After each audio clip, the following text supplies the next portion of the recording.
दोस्तों नमस्कार। एक बार फिर से स्वागत है आपका। लेकिन बहुत सारी महत्वपूर्ण जानकारियां जो छूट गई थी आयोग के अध्यक्ष से, और बहुत ही महत्वपूर्ण है उन उम्मीदवारों के लिए, उन बच्चों के लिए, उन अभ्यर्थियों के लिए जो री एग्जाम देने की तैयारी कर रहे हैं उत्तराखंड अधीनस्थ सेवा चयन आयोग की। तो बहुत ही महत्वपूर्ण है क्योंकि आयोग के अध्यक्ष से हमने और भी मुद्दों पर बातचीत की। ये जो परीक्षाएं हो रही हैं इसमें बहुत सारे ऐसे अभ्यर्थी हैं जिनके फॉर्म में दिक्कतें हैं, जिन्होंने एग्जाम तो दिया था पिछली बार जब वो रद्द हो गया था, तो लेकिन अब भी उनके फॉर्म में कई दिक्कतें हैं। जैसे किसी ने ईडब्ल्यूएस नहीं लगाया है, किसी ने एससी था तो उसने जनरल पे टिक कर दिया है, किसी का कुछ और था।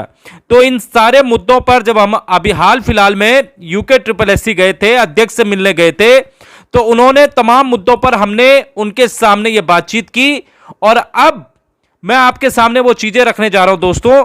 तो बहुत ही महत्वपूर्ण है, हो सकता है, क्योंकि देखिए उत्तराखंड बेरोजगार संघ लंबे समय से संघर्ष कर रहा हूं। हम नहीं चाहते जो अभ्यर्थी इस परीक्षा में बैठे वो उन अभ्यर्थियों का कुछ भी खराब हो दोबारा से। तो हम चाहते हैं कि अगर वो मेहनती है तो डेफिनेटली उनको ये परीक्षा एनी हाउ इसको पास करना होगा। तो ये बिंदुवार मैंने कुछ चीजें लिखी है जिस पर हमने लगभग 6 पॉइंट हैं और ये बहुत ही इंपॉर्टेंट है। तो कैसे कैसे आपको करना, देखिए सबसे पहले जिन्होंने परीक्षा दी है वही लोग परीक्षा देंगे, ठीक है। तीनों परीक्षाओं की अगर मैं बात करूं यूके ट्रिपल एससी की, जिसका कैलेंडर जारी हुआ है, उसमें सिर्फ वही अभ्यर्थी बैठेंगे जिन्होंने परीक्षा दी है। दूसरा मुद्दा जो सबसे अहम था, पिछली बार सबसे ज्यादा जो धोखा हुआ था अभ्यर्थियों के साथ वो नॉर्मलाइजेशन को लेकर ही था, और इस बार जो हमने वहां पर बात रखी तो पहले से ही इसमें डिसाइड हो गया आयोग की तरफ से कि इस बार एक ही शिफ्ट में परीक्षाएं होंगी। यानी कि जैसे यूके पीएससी परीक्षाएं करा रहा है वैसे ही इस बार भी एक ही शिफ्ट में सारी परीक्षा होंगी। मतलब नॉर्मलाइजेशन खत्म होगा इन तीनों परीक्षाओं से। ऑफलाइन परीक्षा होंगी, ये आपको पता है। वन दरोगा परीक्षा में भी नॉर्मलाइजेशन खत्म है, एक ही शिफ्ट में ये परीक्षा होगी।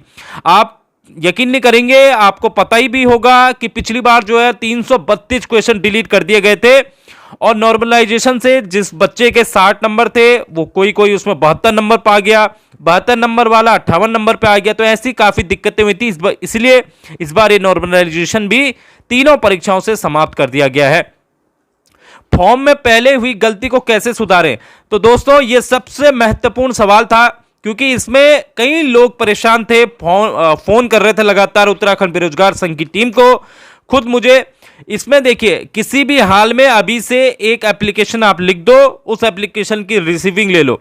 जब हमने आयोग से पूछा कि ऐसे अभ्यर्थी बार बार हमें फोन कर रहे हैं जिनके फॉर्म में दिक्कत है, क्योंकि इस बार आयोग फॉर्म दोबारा नहीं खोलेगा, सीधे एडमिट कार्ड आएंगे और आप परीक्षा देने बैठ जाएंगे। तो ऐसे में दिक्कतें काफी होगी उन अभ्यर्थियों के लिए जिनके फॉर्म में पहले से ही दिक्कतें चल रही हैं। तो दोस्तों ऐसे अभ्यर्थी अभी से देख लें।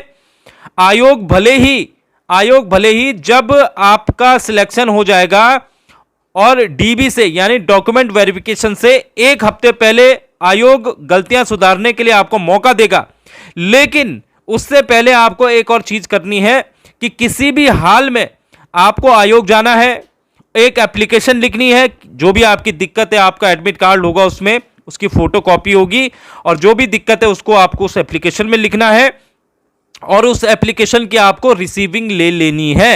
ये खुद आयोग के अध्यक्ष ने हमसे, वहां पर काफी अभ्यर्थी आए थे उस दिन जिस दिन हम मुलाकात कर रहे थे, तो सबकी एप्लीकेशन ले रहे थे, तो हमने यही मुद्दा वहां पर सबसे ज्यादा उठाया, ठीक है। तो यही मुद्दा वहां पर हमने सबसे ज्यादा उठाया, और रिजल्ट 2 महीने के भीतर निकालने की पूरी संभावना होगी, ठीक है। इस बात पर भी हमारी चर्चा हुई, तो उन्होंने कहा 2 महीने ज्यादा 2.5 महीने, इसके अलावा कुछ नहीं। तो ये भी रिजल्ट निकल सकता है आपका 2 महीने के भीतर, ठीक है। लेकिन सबसे महत्वपूर्ण जो पार्ट है वो यही है कि अगर आपके फॉर्म में कोई दिक्कत है, कोई परेशानी है, तो आप एक एप्लीकेशन लिख दीजिए, उस एप्लीकेशन को आयोग को दीजिए, जो भी वहां पर अधिकारी होंगे, और नीचे एक बिल्डिंग है, मतलब बिल्डिंग आपको ऊपर नहीं जाना है, नीचे वाली बिल्डिंग में आपको उसकी रिसीविंग लेनी है अधिकारियों से, और उसको अपने पास रख लेना है इन फ्यूचर के लिए, क्योंकि वो बहुत महत्वपूर्ण होगा। मान लीजिए अगर आप नहीं जा पा रहे हैं वहां पे, तो आप उनको एक तरह से मेल भी कर सकते हैं, और मेल अगर 48 घंटे के भीतर आपको मेल का जवाब नहीं आया, उसकी रिसीविंग नहीं आई, तो आपको वहां पर जाना होगा, है ना। आपको मेल करके भी बोल सकते हैं कि आप हमें मेल के माध्यम से इसकी रिसीविंग दे दीजिए, हमारा ये फॉर्म में दिक्कत थी, ठीक है। एप्लीकेशन लिखिए, रिसीविंग लीजिए और उसको अपने साथ संभाल के रखिए। तो ये बहुत महत्वपूर्ण था दोस्तों, क्योंकि एनी हाउ हम नहीं चाहते अब बेरोजगार पिसे, बेरोजगार धक्के खाए। बेरोजगार हमेशा अपने साथ जो भी महत्वपूर्ण चीजें, हमेशा हम चाहते हैं कि जो भी मेहनती बच्चा वो सिलेक्ट जरूर हो। तो ये सारे काम आपको करने हैं दोस्तों। महत्वपूर्ण इसमें 5वें नंबर का पॉइंट है, ये आपको एनी हाउ करना है। तो फिलहाल दोस्तों इतना ही। उम्मीद करते हैं कि आप मेहनती बच्चे जो हैं वो फिर से पढ़ाई में जुट जाएंगे और इस एग्जाम को जरूर निकालेंगे।